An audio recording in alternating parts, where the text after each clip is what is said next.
ನಮಸ್ಕಾರ. ಉತ್ತರ ಕರ್ನಾಟಕ ನ್ಯೂಸ್ನ ಡಿಜಿಟಲ್ಗೆ ಸ್ವಾಗತ. ನಾನು ಹನುಮಂತ್ ದೇಶ್ಮುಖ್.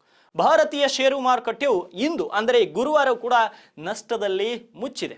ಆರಂಭಿಕ ಗಳಿಕೆಯನ್ನ ಉಳಿಸಿಕೊಳ್ಳುವಲ್ಲಿ ವಿಫಲಗೊಂಡಿದ್ದು ನಷ್ಟದಲ್ಲಿ ಕೊನೆಗೊಂಡಿದೆ. ಆದರೆ ನಿಫ್ಟಿ ಸೂಚ್ಯಂಕವು 23,000 ಮಾರ್ಕ್ಗಿಂತ ಹೆಚ್ಚಾಗಿದೆ.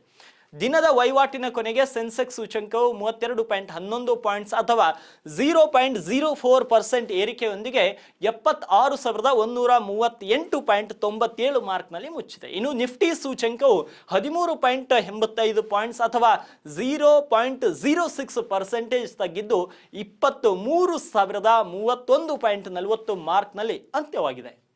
ಇಂದಿನ ವಹಿವಾಟಿನಲ್ಲಿ 1,781 ಷೇರುಗಳು ಏರಿಕೆಗೊಂಡಿದ್ದು 2,010 ಷೇರುಗಳು ಕುಸಿದಿವೆ ಮತ್ತು 127 ಷೇರುಗಳ ಮೌಲ್ಯದಲ್ಲಿ ಯಾವುದೇ ಬದಲಾವಣೆ ಕಂಡು ಬಂದಿಲ್ಲ.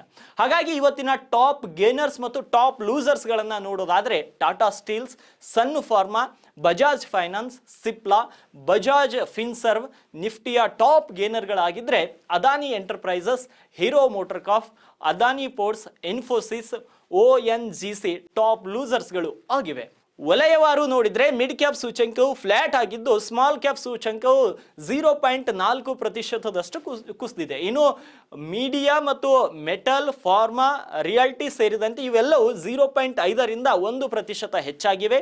ಆಟೋ, FMGC, IT, ಕನ್ಸ್ಯೂಮರ್ ಮತ್ತೆ PSU ಬ್ಯಾಂಕ್ಗಳು 0.3ರಿಂದ 1%ಕ್ಕೆ ಕುಸಿದಿವೆ.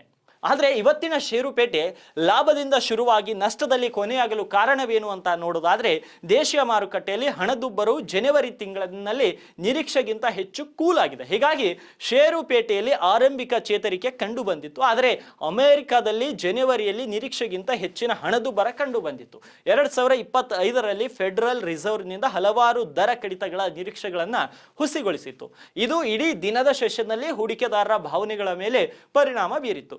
ಜಾಗತಿಕ ವ್ಯಾಪಾರ ಉದ್ವಿಗ್ನತೆಗಳು ಹೆಚ್ಚುತ್ತಿರುವುದರಿಂದ ಅಧ್ಯಕ್ಷ ಡೊನಾಲ್ಡ್ ಟ್ರಂಪ್ ಭಾರತವನ್ನ ಸಂಭಾವ್ಯ ಪರಸ್ಪರ ಸುಂಕಗಳಿಗಾಗಿ ಗುರಿಯಾಗಿಸಬಹುದು ಅಂತ ಹೂಡಿಕೆದಾರರು ಎಚ್ಚರಿಕೆಯಿಂದಿದ್ದಾರೆ. ಹೀಗಾಗಿ ಷೇರು ಮಾರುಕಟ್ಟೆಯು ನಷ್ಟದಲ್ಲೇ ಕೊನೆಗೊಂಡಿದೆ.